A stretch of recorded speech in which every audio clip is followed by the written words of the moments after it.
இயேசு கிறிஸ்துவின் இனிய நாமத்தினாலே உங்கள் அனைவரையும் வாழ்த்துகிறேன். இந்த நாளிலும் பரிசுத்த ஆவியின் அவசியம் என்பதை குறித்து நாம் தியானிக்கலாம்.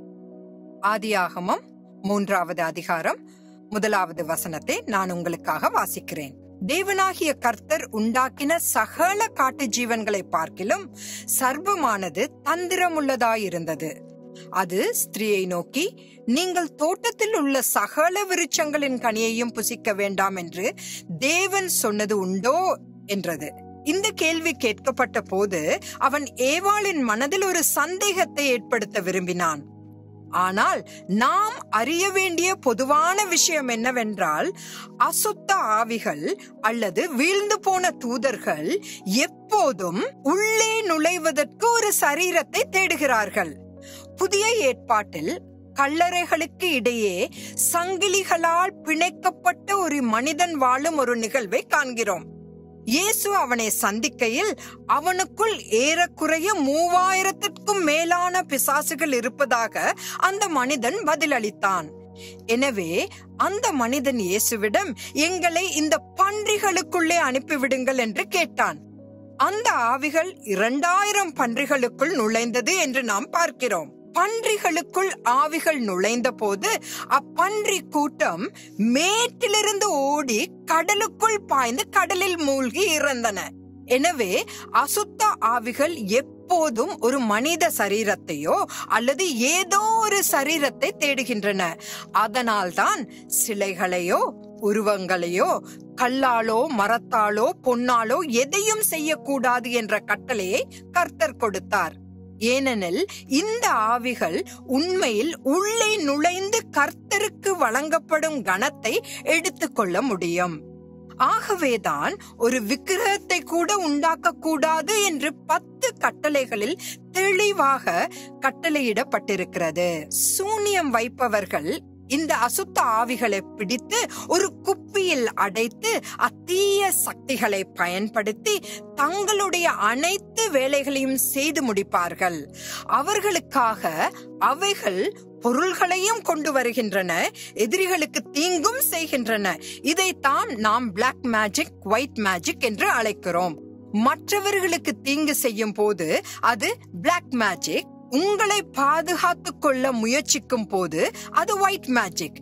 அவைகளுக்கு ரத்தம் பலியிடப்பட்டு அவைகளின் எஜமான்களுக்கு அடிமையாக வேலை செய்ய சிறை வைக்கப்படுகின்றன.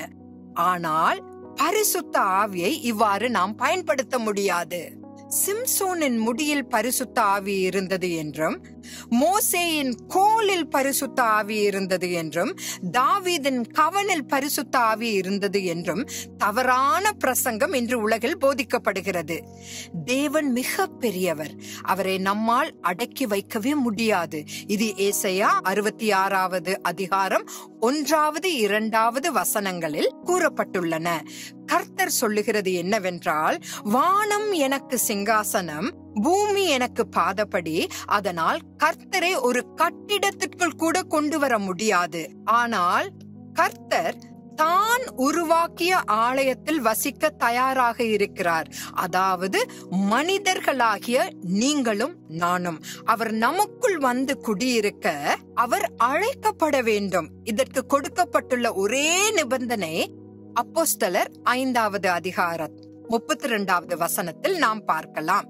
தேவன் தமக்கு கீழ்ப்படுகிறவர்களுக்கு தந்தருளின பரிசுத்த ஆவியும் சாட்சி என்றார்கள். அவருக்கு கீழ்ப்படுகிறவர்கள் மீது பரிசுத்த ஆவியானவர் வருகிறார். அதனால் இயேசு பரிசுத்த ஆவியை குறித்து பேசும்போது, எந்த பாவமும் எந்த தூஷணமும் மனுஷருக்கு மன்னிக்கப்படும், ஆவியானவருக்கு விரோதமான தூஷணமோ மனுஷருக்கு மன்னிக்கப்படுவதில்லை. எவனாகிலும் மனுஷகுமாரனுக்கு விரோதமான வார்த்தை சொன்னால் அது அவனுக்கு மன்னிக்கப்படும். எவனாகிலும் பரிசுத்த ஆவிக்கு விரோதமாக பேசினால் அது இம்மையிலும் மறுமையிலும் அவனுக்கு மன்னிக்கப்படுவதில்லை என்று மத்தேயு 12ஆம் அதிகாரம் 31, 32ஆம் வசனத்தில் தெளிவாக எச்சரிப்பதை காணலாம்.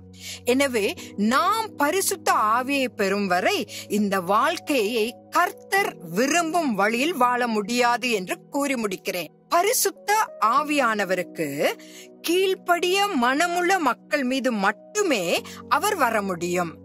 தயவு செய்து பரிசுத்த ஆவிக்கு இடம் கொடுத்து வாழும் சிறந்த வாழ்க்கையை நாடுங்கள். பரிசுத்த ஆவியானவர் உங்களுக்குள் வசிப்பதோடு மட்டுமல்லாமல் அவரை உங்கள் தலைவராகவும் மாற்றிக்கொள்ளுங்கள். கர்த்தரே ஒவ்வொரு நாளும் உங்களை நடத்துவாராக. ஆமேன்.